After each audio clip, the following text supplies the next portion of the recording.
Hello, हाय, नमस्कार। मैं प्रियंका स्वागत करती हूँ आप सभी का एक बार फिर से अपने यूट्यूब चैनल एडू डॉट पढ़ाई पर।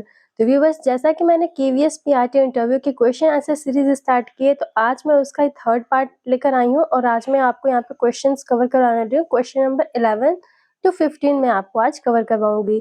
तो चलिए बिना किसी देर के स्टार्ट करते हैं आज का सेशन। तो जैसा कि आपको स्क्रीन पर दिख रहा होगा, जो हमारा क्वेश्चन नंबर 11 है, इसको अगर हम पढ़ें तो इसमें दिया हुआ है कि explain me why did you select a pre school teacher career. Screen को मैं थोड़ा सा जूम आउट कर देती हूँ जिससे कि आपको और भी अच्छे तरीके से नजर आए। तो देखिए, इसका आंसर दिया हुआ है, being a pre school teacher is not an easy job and not everyone can be a pre school teacher. There has to be some aspects it position and that will make you perfect candidate for a preschool teacher job position। तो इसका मतलब क्या होता है वो समझिए कि आपको वहाँ पर ऐसे आंसर करना है कि जैसे हाँ, हमें एक छोटे बच्चों के टीचर हम बनने जा रहे हैं, पीआरटी में आप एक छोटे बच्चों के टीचर आप बनने जा रहे हो, तो आपको बताना है कि हाँ, एक आपको ऐसे शो करना है कि आपको जब एक छोटे बच्चे के टीचर आप बनने जा रहे हो, तो ये बहुत से ईजी टास्क नहीं है और हर कोई जो है वो एक प्री स्कूल का टीचर नहीं बन सकता है। There has to be some aspects in yourself that made you desire such a position, यानी कि आपको ऐसा शो करना है कि आपके अंदर कुछ बहुत ही ऐसे डिज़ायर हैं जो आपको पीआरटी टीचर बनने के लिए आपको फोर्स किए। अब वो डिज़ायर्स कैसी हैं वो आपको खुद के एक्सपीरियंसेस वहाँ पर बताने होंगे, जो कि आपको ऐसा साबित करे कि हाँ, आप एक बिल्कुल ही परफेक्ट कैंडिडेट हो जिसको कि प्री स्कूल टीचर उसको बनना ही चाहिए। आपको ऐसा शो करना है, अपने अंदर की ऐसी क्वालिटीज़ उनको बतानी है जिससे कि वो उन्हें लग जाए कि नहीं, आप बस इसी के लिए बने हो, आप एकदम परफेक्ट कैंडिडेट हो प्री स्कूल टीचर बनने के लिए। तो आगे दिया हुआ है कि one of the most important aspects is that you should have a natural love for kids and enjoying helping them and being surrounded by them। यानी कि आपको ऐसा बताना है कि हाँ, आपका जो बच्चों के लिए प्यार है वो नेचुरली, आपको बच्चों से बहुत प्यार है और आप उन्हें पसंद करते हो। जब बच्चे आपके आसपास होते हैं तो आप उन्हें बहुत पसंद करते हो। आपको ऐसा अपने, आप जब बात बोल रहे हो तो ऐसा नहीं है कि आप सिर्फ ऐसे बोलोगे कि बिल्कुल रटे रटाई की तरह। आपको ऐसे शो करना है कि नहीं, आपको सच में बच्चे बहुत पसंद है। आपको अपने एक्सपीरियंसेस आप उसमें ऐड कर सकते हो। फिर आगे दिया हुआ है कि there is no place for irritability, intolerance और impatience in the job and life of a pre school teacher. देखिए, बिल्कुल सही बात है। अगर आप बहुत जल्दी, आप अगर ऐसा बोलते हो कि आप बहुत जल्दी इरिटेट हो जाते हो, परेशान हो जाते हो, आप में पेशेंस नहीं है, तो ये सारी बातें बिल्कुल ही नेगेटिव हो जाएंगी वहाँ पर। आपको ऐसे बताना है कि हाँ, आप जो हो, आप में थोड़ा भी, जो एक प्री स्कूल टीचर होता है वो अगर इम्पेशेंस यानी उसमें पेशेंस नहीं है, धैर्य नहीं है, उसको गुस्सा बहुत जल्दी आ जाता है, तो ये सारे क्वालिटीज एक प्री स्कूल टीचर में नहीं होना चाहिए। जो प्री स्कूल का टीचर होता है उसके अंदर बहुत ज़्यादा पेशेंस होना चाहिए, परेशान वो जल्दी नहीं होगा। ये सारी क्वालिटीज़ एक प्री स्कूल टीचर की होती हैं, तो आपको ये क्वालिटीज़ अपनी वहाँ पर शो करनी है। These are the concepts that you should bring out in the interview answers with perfect a brief revealing anecdote or two। यानी कि आपको ये सारी क्वालिटीज़ जो मैंने बताएं वो सारी चीज़ें आपको वहाँ पर इंटरव्यू में शो करनी है अपने। नेक्स्ट हम बात करते हैं क्वेश्चन नंबर 12 की। तो क्वेश्चन नंबर 12 में दिया हुआ है कि explain me what would you do if a child complained they way board. यानी कि अगर कोई बच्चा है और वो आपको ऐसे कंप्लेन करता है कि वो बोर हो रहा है, तो ऐसे में आप क्या करोगे। तो देखिए, इसका आंसर दिया हुआ है। ये बहुत ही जेन्युइन क्वेश्चन है कि ये सिचुएशनल बेस्ड क्वेश्चंस में ऐसे टाइप ऑफ क्वेश्चंस आते हैं कि अगर आप कोई कोई आप पढ़ा रहे हो किसी क्लास में और कोई बच्चा कंप्लेन कर रहा है कि वो बोर हो रहा है, तो ऐसे में आप क्या करोगे। तो पहले बात करते हैं इसमें क्या आंसर दिया हुआ है। इसमें दिया हुआ है कि this question may be best answer with the essay or technique। Try to remember a similar situation when a bored child was amused in a stimulating stimulating educational and non disruptive way. यानी कि आपको यहाँ पर अब क्या दिखाना है, आपको ऐसा जो है वो एसएआर टेक्निक आप यूज करोगे और एक वैसी सिचुएशन, आप मान लीजिए आप खुद को रख कर देखोगे कि आप क्लास में और आप बोर हो रहे हो, तो ऐसे में आपको क्या करना चाहिए। तो यहाँ पर आप समझिए थोड़ा सा कि जब कोई चाइल्ड बोर होता है, जब वो बच्चा बोर होता है तो उसके लिए टीचर को क्या करना चाहिए, कुछ ऐसी एक्टिविटीज़ होनी चाहिए। टंग ट्विस्टर्स यूज़ करते हैं टीचर्स, तो इस टाइप का आप कुछ करवाओगे ताकि बच्चे बोर ना हो और उनको आप रियल ऑब्जेक्ट से कनेक्ट करोगे, उनसे उनके स्टेट ऑफ माइंड तक पहुँचने की, आप बच्चों के दिमाग तक पहुँचने की कोशिश करोगे, उनके अकॉर्डिंग थिंक करोगे, बच्चों को थिंकिंग का आप वर्क दोगे ताकि बच्चे क्या करें, अगर बच्चे एंगेज रहेंगे तो बोर डेफिनेटली नहीं होंगे। बच्चा बोर तभी हो रहा होगा जब वो आप जो पढ़ा रहे हो, बच्चा उससे कनेक्ट नहीं कर पा रहा होगा। यानी बच्चा कनेक्ट नहीं कर पा रहा है, यानी कि आप उसको रियल लाइफ ऑब्जेक्ट से आप रिलेट नहीं कर रहे हो, आप बच्चे को एंगेज नहीं कर पा रहे हो। तो इसके लिए आप एक्टिविटीज़ कराएँगे और ऐसी चीज़ें आप करवाओगे बच्चों से, तो ताकि बच्चा बोर ना हो। नेक्स्ट है क्वेश्चन नंबर 13। तो क्वेश्चन नंबर 13 में देखिए दिया हुआ है कि this is what do you want to be in a teaching department. तो देखिए ये भी एक बहुत इम्पोर्टेंट क्वेश्चन है कि दिया हुआ है कि आप टीचिंग डिपार्टमेंट में ही क्यों होना चाहते हो। बहुत सारे डिपार्टमेंट है, आप इनमें क्यों नहीं, बहुत सारे एस्पिरेंट्स ऐसे भी होंगे जिन्होंने पहले दूसरी तैयारी की होगी बट उन्होंने अब वो छोड़कर टीचिंग में ले लिया। तो आपका रीज़न जो भी हो रहा हो, आप ऐसा मत बोलिए कि जैसे आप ये जो आप केवी में इंटरव्यू के लिए जा रहे हो, तो आप ऐसा बिल्कुल मत शो करिएगा कि हाँ, जब वहाँ पर नहीं हो पाया इसलिए आप यहाँ पर आए हो। ऐसा मत शो करिए, क्योंकि ऐसा अगर आप शो करते हो तो इंटरव्यूअर्स जो हैं वो समझ जाएँगे, बोलेंगे कि हाँ, ये तो मतलब बस ऐसे ये टीचिंग का कोई इसका ऐसे ड्रीम नहीं था, बस ये चला आया क्योंकि यहाँ नहीं हो पाया तो जहाँ भी हो पाए वहाँ पर आने के लिए चल दिया। तो ये सारी बातें होती भले रियल है, लेकिन आपको पैनल के सामने ऐसा कुछ नहीं बोलना है। आपको वहाँ पर ऐसे शो करना है कि नहीं, आपके लिए तो आप बस टीचर ही बनना चाहते थे हमेशा से और वही आपका सिर्फ़ एकमात्र एम था। तो देखिए इसका आंसर क्या दिया हुआ है, तो दिया हुआ है कि this is an opportunity to talk about your previous experiences of working और volunteering with children and what you enjoyed and learned. यानी कि आपको ये अपॉर्च्युनिटी मिलेगी, जब ये क्वेश्चन पूछा जाएगा तो आपको ये अपॉर्च्युनिटी मिल जाती है कि आप अपने प्रीवियस एक्सपीरियंस जहाँ पर आपने काम किया था, वहाँ के आप प्रीवियस एक्सपीरियंसेस को आप बता सकते हो। बच्चों के साथ अगर आप थे, तो आपने कैसे एन्जॉय किया, कैसे कुछ नई बातें सीखी, वो सारी चीज़ें आप वहाँ पर शेयर कर सकते हो। Even if your experience is limited to babysitting और volunteering, try to bring out pertinent information a positive way. यानी कि अगर आप पहले बेबी सिटर भी थे या फिर कुछ भी स्टेप छोटे-मोटे भी थे, तो आप वहाँ के कुछ अच्छे एक्सपीरियंसेस को पॉजिटिव वे में प्रेज़ेंट करोगे। फिर दिया हुआ है कि I volunteered in my local school and listen to the children there read. I enjoyed working 1 to 2 with the children, helping them with new words and found watching them gain confidence very satisfying। यानी कि आप ऐसे सब बता सकते हो कि हाँ, मैं जहाँ पर वो करता था वहाँ पर मैं बच्चों को पढ़ते हुए देखता था, एन्जॉय करते हुए दिखता था, तो इससे या फिर मैं उन्हें हेल्प कर देता था, कुछ न्यू वर्ड्स होते थे वो मैं उनको बताता था। फिर उससे जब बच्चों को जब बच्चे संतुष्ट हो जाते थे, तो वो देखकर मुझे बहुत अच्छा लगता था कि मैंने बच्चों को कॉन्फिडेंस दे पाया। बच्चे अब क्या बच्चे संतुष्ट हो गए, तो उससे मुझे बहुत कॉन्फिडेंस फ़ील होता था, मुझे बहुत अच्छा लगता था। तो इस वज़ह से मैं टीचिंग जॉब में आ गया। आप इस टाइप का एक्सपीरियंस वहाँ पर बता सकते हो। और फिर क्या होता हुआ है कि it was a helper at the local brownie group, ये सारी बातें आप छोड़ दीजिए। जैसे इसमें यही सब बताया हुआ है कि हाँ, आप कैसे अपने प्रीवियस जॉब में थे, बच्चों की तरफ आप कैसे आए, क्या अट्रैक्ट हुआ, आपने कैसे क्या एक्सपीरियंस थे आपके जो आप टीचिंग में आ गए वो जॉब छोड़कर। तो आपको यहाँ पे पॉज़िटिव वे में आंसर करना है कि हाँ, आप जहाँ पर भी वर्क कर रहे थे, वहाँ पे आप बच्चों से कैसे जुड़े, बच्चों के साथ मिल-जुल कर आपको बहुत अच्छा लगा, आपको बच्चों को पढ़ाने में इंटरेस्ट आने लगा। तब से मैंने डिसाइड किया कि नहीं, मैं अब ये जॉब नहीं करूँगा, मैं टीचिंग में ही आ गया वहाँ से कि नहीं, अब तो मुझे सिर्फ़ टीचिंग ही करनी है।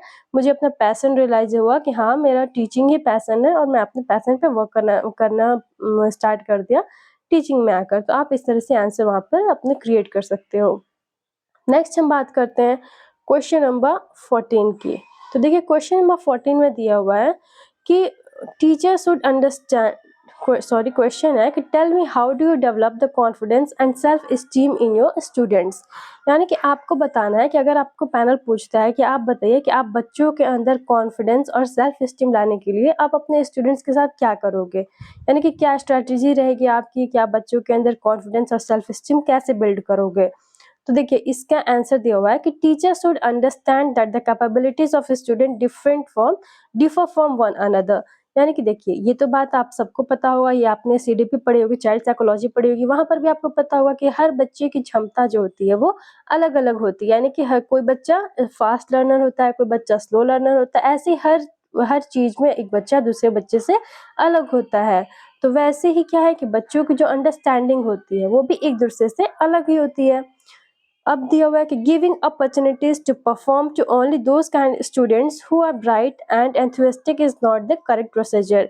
यानी कि अगर आप टीचर हो तो आप सिर्फ ब्राइट स्टूडेंट्स को ही चांस दे रहे हो, अगर आप उनके ही तरफ ज़्यादा ध्यान दे रहे हो क्योंकि बच्चे तेज हैं, तो ये करना गलत होगा। आपको हर एक बच्चे को एक लेवल पर लेकर चलना चाहिए। ऐसा नहीं कि जो बच्चे तेज हैं आप उनकी तरफ ध्यान दे रहे हो, बट जो बच्चे वीक हैं उनको आप पीछे छोड़ दे रहे हो। तो ऐसा नहीं होना चाहिए, हर बच्चे को अपॉर्चुनिटीज देनी चाहिए। This would actually lower the confidence levels of more than 50% of the class who fear of failure and poor performance। क्योंकि देखिए जब आप ऐसा करते हो कि जो बच्चे तेज है उनको आप अपॉर्चुनिटी पे अपॉर्चुनिटी दिए जा रहे हो, लेकिन जो बच्चे वीक है उनकी तरफ आप ध्यान नहीं दे रहे हो। तो अगर आप ऐसा करते हो क्लास में, तो इससे क्या होता है कि वो जो रेस्ट ऑफ द चाइल्ड्स हैं, रेस्ट ऑफ द स्टूडेंट्स हैं आपके जो वीक है, वो ऑलरेडी वीक है, और आप जब ऐसा वर्क करते हो तो वहाँ से उनका कॉन्फिडेंस लेवल जो होता है वो और भी ज़्यादा डिक्रीज हो जाता है। उनको लगता है कि हाँ, अब इससे कॉन्फिडेंस जो उनका है वो बूस्टअप होने की जगह पे और भी ज़्यादा डिक्रीज होता जाता है। तो one can say that in the current institute we make sure that each and every student takes part in both classroom activities and extracurricular activities। यानी कि अगर हम बात करें तो हम ये भी बोल सकते हैं कि हाँ, जो अभी आपका इंस्टीट्यूट है वहाँ पे आप ये श्योर करते हो कि हर एक बच्चा क्लासरूम एक्टिविटीज़ के साथ-साथ में एक्स्ट्रा करिकुलर एक्टिविटीज़ में भी पार्ट ले।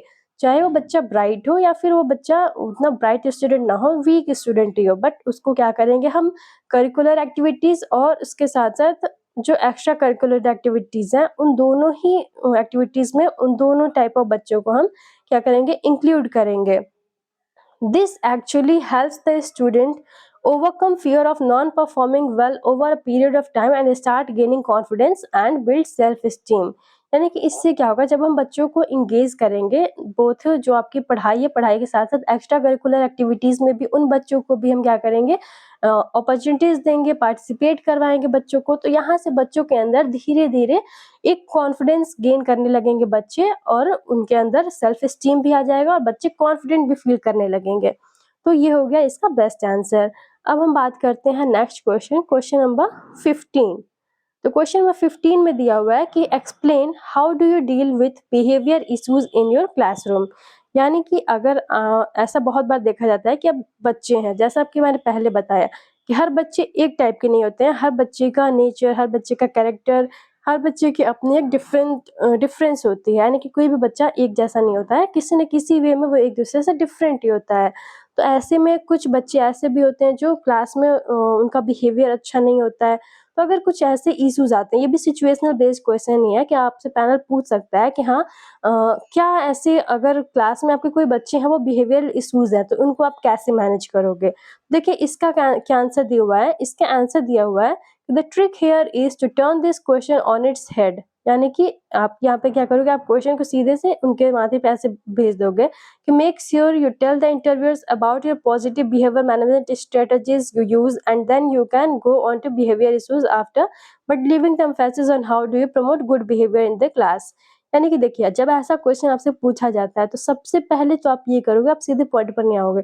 आप सबसे पहले अपने पॉजिटिव मैनेजमेंट स्किल्स के बारे में बताओगे, अपने पॉजिटिव मैनेजमेंट स्ट्रेटजीज वहाँ पर डिस्कस करोगे कि नहीं सर देखिए मैं तो पहले ऐसे कोशिश मेरी ये रहती है कि कोई भी बच्चे ऐसे बिहेवियर इश्यूज आए ही ना, तो आप वहाँ पर अपने मैनेजमेंट स्ट्रेटजीज बताओगे कि आप क्लास में कैसे मैनेज करोगे ताकि इस तरह के इश्यूज आए ही ना। और उसके बाद फिर आप इस पॉइंट पर आओगे कि अगर कोई बच्चा इस तरह की हरकत कर रहा है जो मिसबिहेवियर है, तो फिर आप उससे कैसे डील करोगे। तो यानी कि पहले आपको अपने पॉजिटिव मैनेजमेंट स्ट्रेटजी के बारे में बताना है, और देन आफ्टर उसके बाद आपको ये जो आप क्या करोगे, उसके लिए क्या रेमेडी करोगे आप, वो आपको बताना है।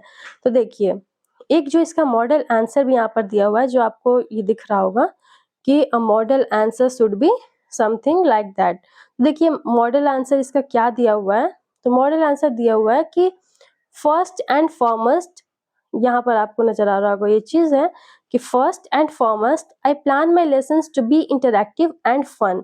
यानी कि क्या करते हैं आप कि आप सबसे पहले तो आप कोशिश करते हो कि जो आप का लेसन्स होते हैं, जो आप लेसन पढ़ाने वाले हो वो इंटरैक्टिव हो और फन हो, यानी कि मज़ेदार हो बच्चों के लिए, ऐसा बच्चे बोर ना हो। तो अगर आप लेसन प्लान ऐसे बनाते हैं जो इंटरैक्टिव है, उसमें बच्चे भी इंटरैक्ट कर रहे हैं, तो अगर बच्चे इंटरैक्ट करते हैं तो वो मिसबिहेवियर करेंगे नहीं। अगर उनको फन है, उनको मज़ा आ रहा है चैप्टर को पढ़ने में, तो सबसे पहली बात को मिसबिहेवियर तो वहाँ से करेंगे ही नहीं। तो ये सबसे पहली बात हो गई। With students engaged in their learning, then it is less likely any behavior issues would arise in the first place. यानी कि देखिए, अगर आप लेसन्स को इंटरैक्टिव बनाते हो और मज़ेदार आप बच्चों के लिए बनाते हो, तो इस तरह के बिहेवियर इश्यूज़ वहाँ पर जनरली ऑकर ही नहीं होंगे। बच्चे अगर मज़े के साथ पढ़ाई कर रहे हैं, तो मिसबिहेवियर बच्चे करेंगे ही नहीं। फिर उसके बाद है कि this is backed up with positive reinforcement of what I expect from the children in terms of behaviour and the effort they are putting into their work. यानी कि आप इसके साथ-साथ में आप क्या करोगे कि बच्चों को पॉजिटिव रीइंफोर्समेंट दोगे। पुनर्बलन आपने एक टर्म सुना होगा, सकारात्मक पुनर्बलन। तो यानी कि आप बच्चों को पॉजिटिव रीइंफोर्समेंट करोगे, बच्चों को सकारात्मक पुनर्बलन दोगे। आप बच्चों से क्या एक्सपेक्ट करते हो, तो अपने एक्सपेक्टेशंस उन पे ना थोपिए। बच्चों के क्या करेंगे आप, उनको जो भी बच्चा रिस्पॉन्स करता है उसको आप पॉजिटिवली लेंगे और उसको रीइंफोर्स करेंगे कि हाँ, वो बच्चा और भी ज़्यादा एंगेज हो, आप जैसे बच्चों से चाहते हो। अब देखिए, नेक्स्ट दिया हुआ है कि the next action I put into place is myself and how I act as a model to the children. यानी कि आप क्या करोगे, आप खुद को वैसे सिचुएशन में आप खुद को रख कर सोचोगे कि हाँ, आप बच्चों के रोल मॉडल की तरह एक्ट करोगे कि हाँ, अगर आप वहाँ पर होते तो आप कैसे एक्ट करते। तो यानी कि आप बच्चों से वैसी एक्सपेक्टेशन करेंगे जैसे कि आप उस सिचुएशन में रहते तो आप करते। I will always act like how I want the children to act. यानी कि आप हमेशा ऐसी वर्क करोगे जैसा आप बच्चों से चाहते हो। Being a positive male role model is also important, especially where some of these children don't have at home. Next है कि allowing children to feel good about what they have done is a great way to make sure they make the right decisions in the terms of behavior. यानी कि आप बच्चों को allow करते हो कि वो अच्छा महसूस करें, आप बच्चों को अलाउ करोगे कि वो अच्छा महसूस करें और उन्होंने जो भी वर्क किया हुआ है वो उनको आप ऐसे शो करोगे कि हाँ, उनका राइट डिसीजन है। आप उनके जो थिंकिंग होती है उसको आप अप्रिसिएट करोगे। So a well done in front of the class or stop the class from them to show off their work and get applauded at the end of a massive praise from a teacher always puts a smile on the face. This is the attention children want. They want to feel good about themselves. यानी कि जब बच्चा कुछ अपना work करता है, आपने बच्चे को कोई वर्क दिया और बच्चा जब वो करके दिखाता है, तो आप क्या करोगे, आप बच्चे की थिंकिंग को समझिए। बच्चा आपके जितना बच्चा मैच्योर नहीं है, बच्चे की जो क्रिएटिविटी है, उसके माइंड में जो भी आता है वो आपके सामने जब वो रखता है, तो आप बच्चों को क्रिटिसाइज नहीं करिए कि नहीं ये तो गलत है, आप ऐसे नहीं करोगे। आप क्या करोगे, आप बच्चों को अप्रिसिएट करोगे उसके लिए और क्या करोगे, क्लास के सामने आप बच्चों के लिए अपलॉड करोगे, यानी तालियां बजाओगे बच्चे के लिए कि हाँ देखो, ये बच्चा ऐसे कर गया, कितने अच्छा इसने वर्क किया है। और आप क्या करोगे कि सारे क्लास के सामने बोलोगे कि शाबाश बच्चे, चलिए इनके लिए तालियां बजाइए। तो आप अगर ऐसे करते हो तो बच्चों के अंदर पॉजिटिव फीलिंग आती है। और जब बच्चा क्या चाहता है, बच्चा यही चाहता है कि उसको अटेंशन मिले और खास तौर से जो ये शरारती बच्चे होते हैं, उनको वो अटेंशन सीकर्स होते हैं, उन्हें अटेंशन चाहिए होता है हमसे। तो अगर आप ऐसे करते हो तो बच्चों को अटेंशन मिल जाएगा जो वो चाहता है और साथ में उसके अंदर पॉजिटिव फीलिंग्स आएँगी, कॉन्फिडेंस आएगा कि हाँ, मैंने ये वर्क करके दिखाया, टीचर तो बहुत खुश हुए। और आगे से वो मिसबिहेवियर खुद ही नहीं करेगा, क्योंकि जब आप बच्चे के साथ अच्छा बिहेवियर करते हो तो वो बच्चा भी आपके साथ अच्छा ही बिहेवियर करता है। तो ये हो गया इसका आंसर। तो यहीं तक आज था। क्वेश्चन नंबर 11 टू 15 मैंने डिस्कस करा दिया। आई होप आपको वीडियो पसंद आई होगी। अगर वीडियो पसंद आई हो तो do like, share and subscribe the channel. Thank you so much for watching.